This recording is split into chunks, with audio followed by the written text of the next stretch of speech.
салом бинандагони азиз, чун ҳамеша дар ҳамин соат барномаи ахбори озодӣ аз студияи марказӣ тақдим мешавад. имрӯз 7 октябр аст ва нахуст бо сархати мавзӯъҳои шуморо ошно мекунем ки дар бораашон суҳбат хоҳем дошт. аз 20 то 30 сол эълони ҳукми Сӯҳроб Зафар ва Насимҷон Шарифов раҳбар ва узви баландпояи гурӯҳи 24. бозор сард шудааст. қимати мошин дар Тоҷикистон боло рафт. магар муҳоҷирон гунаҳкоранд? аз замин курси российский ҳам вобастагӣ бисёр дорад. мақсад агар курс 120 боло шавад, савдои мошинам тез мешавад. оё масҷидҳои Тоҷикистон дурустпок намешаванд ё чаро намозгузорон бо ҷойнамози худ ба масҷидҳои ҷомеъ мераванд? тозаам ашаста ҷойнамоза ё мегиранд хазишон ки яке рафта у ҷур набарамона. додгоҳи шаҳри Душанбе Сӯҳроб Зафар раҳбари гурӯҳи 24 созмони мухолифи ҳукумати Тоҷикистонро ба 30 сол ва узви гурӯҳ Насимҷон Шарифовро ба 20 сол зиндон маҳкум кардааст. ҳукм рӯзи 10 октябр содир шудааст. дар ин бора ду манбаи огоҳ аз мурофиа рӯзи 17 октябр ба Радиои Озодӣ хабар доданд. ба қавли мусоҳибони мо, Сӯҳроби Зафар дар додгоҳ гуфтааст ки ба халқам хиёнат накардам ва созмони мо террористиву ифротӣ нест. ҷузъиёти иттиҳом дар даст нест. ҳамсафони собиқашон мегӯянд ҳукумат барои дигарандешӣ аз ин ду нафар ниқор гирифтааст. муборизаи ин ду ҷавон ба сӯи як ҷомеаи озод ки дар он ҳар як шаҳрванд ҳуқуқи худ ва имконияти изҳори ақидаи озодро дошта бошад равона шуда буд. мо талаб дорем ки Сӯҳроб Зафар ва Насимҷон Шарипов фавран озод карда шаванд, зеро онҳо барои ҳуқуқҳои мардум ва озодиҳои сиёсӣ мубориза мебурданд. Сӯҳроб Зафар ва Насимҷон Шарифов моҳои феврал ва марти соли 2024 дар шаҳри Истанбул нопадид шуданд ва баъди ним сол достиёни кул Юсуф Раҳмон эълон кард ки онҳоро ба Тоҷикистон оварданд. ин ду нафар солҳо боз дар Туркия мезистанд ва чанд дафъа ҳам боздошту раҳо гардиданд. созмони гурӯҳи 24 дар Тоҷикистон ифротгаро ва мамнӯъ эълон шудааст.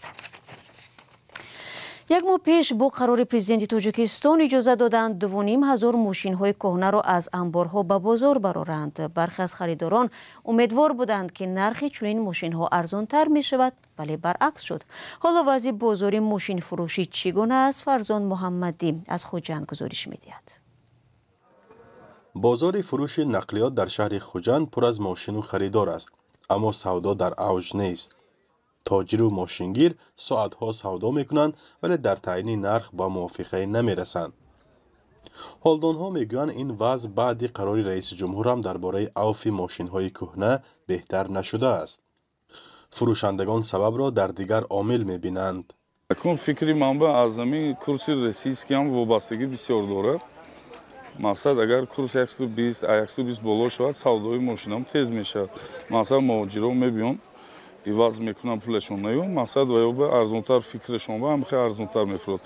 курсҳое ки ҳозир ҳаст 104 110 хилак ҳамба ваё камтар сумошона медоранд ки ҳисоби камтар боло шавад нарх иваз кунем ӯ баъд хирим гуфтаем. ҳисоби ҳамин фарқияташ ҳамин ба фикри ман. тоҷирони дигар дар назди дурбин суҳбат намекунанд. онҳо дар суҳбатҳои ҳузурӣ гуфтанд ки баланд ё паст шудани нарх тақозои бозор аст ва сабабҳои мухталиф дошта метавонад.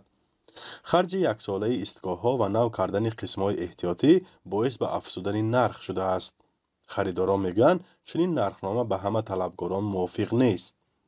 пулдор ба арзон, бепул ба қимат амина.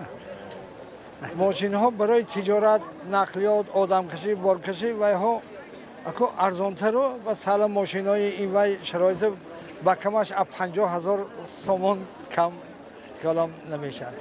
дар тоҷикистон ҳеҷ навъе аз мошини сабукрав истеҳсол намешавад. мошинҳо ба кишвар асосан аз дасти дуюм ва аз кишварҳои Аврупо, Чин, Корея, Русия ва Амрико ворид мешавад. қишри миёнаҳол дар Тоҷикистон бештар имкони хариди мошинҳои кӯҳнае мисли Opelро доранд.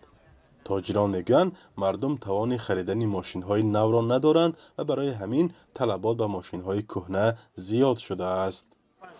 вале ҳисоби ки 2013 болош уже медарод дига моделҳои нав, ин 2006-2007 ки намедарод дига айсоб ҳамин нархҳое ки ҳамон кӯна гирифта монда буданд медонанд ки дигар опел намедарад 2006-2007 айсоб ҳамин 5000-10000 нархшона бардоштагӣ ки мақсад медонанд ки дигар вагон намебиёд. қарори манъи вуруди мошинҳои истеҳсолашон то соли 2013 вокунишҳои ҳархеларо ба миён овард. баъзеҳо онро муҳим хонданд, вале бархе дигар зиёновар. масъулони хадамоти гумрук мегӯянд солона даҳҳо ҳазор чунин мошин вориди тоҷикистон мешуд. бархе аз таҷрибаи кишварҳое мисол оварданд ки маҳдудияте дар истифодаи мошинҳо ва соли барориши он надоранд ва кори ронандаҳову мардум ҳам осон аст. фарзон муҳаммадӣ, радиои озодӣ, ноҳияи бобоҷон ғафуров. رو می‌ریم با موضوعهای دیگر. اسرائیل تهدید کرده است که برای حمله‌های موشکی 1 اکتبر ایران انتقام می‌گیرد و این هشدار نگرانی‌های را از احتمال جنگ‌های هسته‌ای در منطقه افزایش می‌دهد. خبرنگاری صدای آمریکا احتمالیت این خطرها را با تحلیلگران در میان گذاشت و این گزارش را حالا خیرامان بقازاده تقدیم می‌کند. לא שוכחים את המשימות שלנו. اسرائیل هیچ گاه اعتراف نکرده است که سلاح هسته‌ای دارد. تحلیلگران میگویند ایران هرچند هنوز چنین سلاح ندارد برای استحصال آن دانش و ذخیره کافی دارد. هر دو کشور در منطقه جنگ‌های غیر مستقیم پیش میبرند. اسرائیل تهدید کرد که جوابش به حمله‌های موشکی ایرانی‌ها در تاریخ 1 اکتبر مرگبار، دقیق و غیر منتظره میشود. ایران هم گفت به همه گونه حمله نو مقاومت میکند. این مخالفت آشکار مشکلی عظیمترین امنیتی اسرائیل را به مد اول میبرد که آن هم روابط دشمنانه با ایران و حمایتش از گروه‌های محور مقاومت در سرحدهای اسرائیل میباشد. اصطلاح محور مقاومت اشاره به گروه‌های جنگی مورد حمایت ایران از جمله حزب الله لبنان است که در هفته‌های اخیر بیش از 2300 کس کشته و در پی حمله‌های اسرائیل 1.2 میلیون ساکنش بیجا شده است. حماس در غزه هم یکی از آنهاست و نزاع اخیر هم با سبب حمله این گروه به اسرائیل 7 اکتبر پارسال و قتل 1200 نفر و گروگانگیری صدها تن دیگر توسعه یافت. از آن زمان با اطلاع وزارت بهداشت غزه بیش از 42,000 نفر کشته شده. تقریبا تمام ساکنان موکی این باریکه خانه‌های خود را ترک کردند. ولی با این وجود یک تحلیلگر خطر سر زدن جنگ هسته‌ای را از احتمال دور خواند. در گمان است که هم اسرائیل و هم ایران استفاده سلاح هسته‌ای را به منفیت کار دانند، چون عاقبت‌های فاجعه بار آن را می‌دانند. هر دو کشور هم درک می‌کنند که سلاح‌های هسته‌ای باعث به انتقامگیری‌های سرتاسری و سرنگونی خود آنها می‌شوند. بعد بحث‌های زیاد سیاستمداران درباره اقدام‌های بعدی اسرائیل، مقامات گفتند که به مؤسسه‌های هسته‌ای دست نمی‌رسانند. یکی میگوید حمله به مکان‌های هسته‌ای ایران آن را از ایجاد بمب هسته‌ای باز نمی‌دارد. این مکان را یک مؤسسه اتمی در اصفهان ایران میگویند. در صورت حمله به آن یا اطرافش مواد رادیواکتیو به منطقه‌های اهالی نشین پهن می‌شود. این حمله ایران را به ایجاد بمب اتمی تحریک می‌دهد، هرچند قبلا گفته است که چنین نیت ندارد. رفتار اسرائیل و نبود همکاری دیپلماتی با ایران به خاطر بستن یا محدود کردن برنامه با گذشت وقت سبب مصالح شدن برنامه هسته‌ایش می شود. این چیز بی‌شبهه برای تمام منطقه بسیار آفتبار خواهد بود. درباره زمانی که برای ایجاد سلاح هسته‌ای به ایران ضرور است، گمانزنی‌ها کم نیست. یکی گفت برای آماده کردن سوزشواری سلاح هسته‌ای به ایران 1 هفته کافی است، ولی خودی جریان تهیه بمب به گفته او شرایط مخفی کار و حداقل چندین ماه را طلب می‌کند.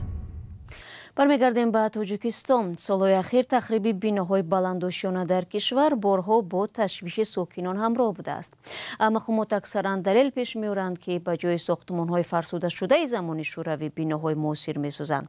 ولی این دفعه حرف سر 2 بلندآشیانه نوساخت می‌رود که تصمیم تخریب آنها سرنوشت مسکونانش را ناروشن باقی گذاشته است. ادامه در گزارش علیشیر ظریفی و امیر ایسویف. امر دادستانی درباره تخریب این 2 بینای بلندآشیانه نوساخت در مرکز دوشنبه صاحبان منزل‌ها را نگران کرده است. اگر چپک نه شخصا من جای زیست ندارم. در حقیقت тафтиш кардаам бурӯетон ман ҷои зист надорам бародар азиз. Ман якмуш бо болои ин дака қарздор шудагиам. Мумкин ки ман қарз болои қарз дабо да куча мондан. ҳам қарздор ҳам да куча мондан худотон тасаввур кунед чӣ хел мешавад. дигар соҳибони манзил аз суҳбат худдорӣ карданд. пулиси душанбе рӯзи 13 октябр дар саҳифаи фейсбукии худ хабар дод ки ин ду бино дар хиёбони рӯдакӣ ноҳияи шоҳмансур худсарона ва бо роҳи омода намудани санадҳои сохта бунёд шуданд. бархе аз сокинони дигар дар суҳбатҳои бидуни сабт ба мо гуфтанд ки чӣ гуна бо гузашти бештар аз 1 соли зисташон дар ин бино масъалаи ғайриқонунӣ будани он ё ба таври ғайриқонунӣ сохтани он ба миён гузошта мешавад. пурсише ки дар дигар ниҳодҳои давлатӣ аз ҷумла дар ҳукумати ноҳияи шоҳмансур дар додситонии шоҳмансур ва додситонии шаҳри душанбе ба он посух нагуфтанд. пулис иддао дорад ки ҷамшед азизмуҳаммадзода соҳиби ин ду бинои навсохт ба 16 нафар дар ин ҷо ғайриқонунӣ хона фурӯхтааст. ба иттилои манобаи радиои озодӣ ҷамшед азизмуҳаммадзода дар ҳабси пешакӣ қарор дорад ва назараш ба чунин иттиҳом маълум нест. вале сокинон гуфтанд ки дар даст санадҳои расмӣ доранд ва таи бештар аз 1 сол аст ки пули обу барқ ва дигар хидматрасониҳои иҷтимоиро пардохт мекунанд. мақомот ҳанӯз шарҳ надоданд ки ин тоҷир чӣ гуна ин ду бинои баландошиёнаро бино кардааст ва чаро то анҷоми сохтмон санадҳои онро касе тафтиш накардааст. нигарониҳо аз тахриби биноҳои замони шӯравӣ борҳо садо додааст, вале тахриби баландошиёнаҳои навсохт хусусан дар маркази пойтахт камсобиқа аст. дар тоҷикистон аксари намозгузорон ба масҷидҳои ҷомеъ ва намозҳои ид бо ҷойнамози худ мераванд. манзарае ки дар кишварҳои дигари мусалмонӣ камтар мушоҳида мешавад. сабаб дар чист? бо ин суол ҳамкоронам Барои Юсуфӣ ва Иршод Сулаймонӣ ба худи намозгузорон ва Кумитаи дини Тоҷикистон муроҷиат намуда ва ин гузоришро омода карданд. ҷойнамоз зери бағал роҳ ба сӯи масҷид. ин саҳнаи маъмулиест ки ҳар рӯзи ҷумъа дар давру бари масҷидҳои Тоҷикистон ба назар мерасад. саҳнае ки дар кишварҳои дигари мусулмонӣ камтар мушоҳида мешавад. радиои озодӣ далели инро аз намозгузорон ҷӯё шуд. камтар танг просто мо инҷа кор мекунем, қариб гуфтем омадем, инҷа ҷош танг буда камтараш. ина масҷид калон мерем бейна ҷои намоз мақсад уҷа ҷо мешавад. бархеҳо дар шабакаҳои иҷтимоӣ ҳадс мезананд ки эҳтимол бо иллати пок набудани макони намозгузорӣ одамон бо худ ҷой намоз мегиранд. аммо намозгузорон бо далели тоза набудани ҷои намозгузорӣ дар масҷидҳои кишвар ҳамназар нестанд ва бо эҳтиёт суҳбат мекунанд. тоза ҳамашатай ҷои намозда ё мегиранд хадишон ки яке рафтаву ҷур набарамона ё берунда ё ягон ҷода мемонанд мехонанд. тамом. намояндагони чанде аз масҷидҳои пойтахт розӣ нашуданд ки дар мавриди сабабҳои бо ҷои намоз вориди масҷид шудани намозгузорон суҳбат kunанд. аммо баъзе аз намозгузорон дар суҳбатҳои бидуни дурбин аз норасоии ҷой дар бештари масҷидҳо дар намозҳои ҷумъа ва идҳо нигаронӣ карданд. мушкиле ки кумитаи дин ҳам қисман онро мепазирад. зоҳиран мушкили камбуди ҷой дар масҷидҳои душанбе ҷиддитар аз он чизест ки намозгузорон мегӯянд. мақомот барои рафъи ин мушкил ва пешгирӣ аз издиҳом ба 23 масҷиди панҷвақта ба таври истисно иҷозаи баргузории намозҳои ҷумъаро доданд. феълан танҳо дар шаҳри душанбе 5 масҷиди ҷомеи марказӣ ва 26 масҷиди ҷомеъ фаъолият доранд ва дар саросари кишвар 48 масҷиди ҷомеи марказӣ, 328 масҷиди ҷомеъ, 3612 масҷиди панҷвақта, 1 маркази исломӣ ва 3 ҷамоатхона мавҷуд аст. дирӯзи Вячеслав Володин, раиси Думаи давлатӣ, дар парлумон пешниҳод кард пизишкон ва омӯзгорон аз рӯйхати мутахассисоне ки метавонанд бо тартиби сода иҷозаи иқомати Русияро бигиранд берун карда шаванд. ба гуфтаи ӯ чунин иқдом имкон медиҳад барои тайбон ва омӯзгорони худи Русия шароити беҳтар фароҳам оварда шавад. баъди ҳамла ба толори консерти Крокус дар Русия бегонаситезӣ шиддат гирифт. фақат ҳамин сол беш аз 65 000 шаҳрванди хориҷӣ аз ҷумла даҳҳо ҳазор муҳоҷири тоҷикро аз ин кишвар ихроҷ карданд. дӯстони азиз, барномаи имрӯзи мо анҷом ёфт. ташаккур ки то охири барнома моро тамошо кардед. фаромӯш накунед ки фардо боз барнома дорем. шуморо мунтазир хоҳем буд. то дидори навбати худро эҳтиёт кунед ва худо нигаҳбонат.